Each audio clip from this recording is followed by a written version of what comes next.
You stood out and said, I'm a survivor of human trafficking before it was a pop culture topic. So I appreciate you laying that groundwork for me and all the folks that worked in the movement to lay that groundwork, so to be there when survivors like myself reach out. I wanted to say something first, that you said that I'm a survivor of human trafficking.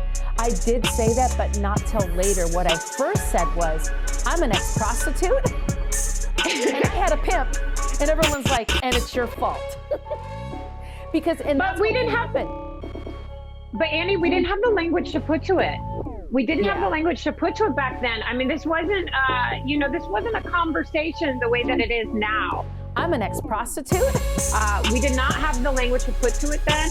And I feel like what you said was perfect at the time for what it was. And to be brutally honest, depending on the folks that I'm talking to, I will navigate and say pimp, trafficker.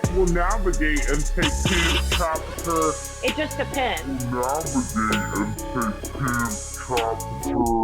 After I turned 18, and after things happen after that, I can honestly say I do play a role in what's going on around me. And also, survival sex is not considered human trafficking. What's survival sex?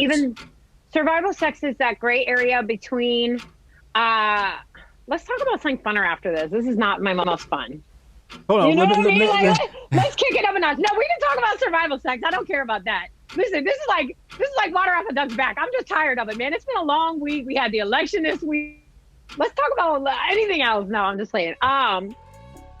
So survival sex would be if you need something like housing, drugs, medicine, food.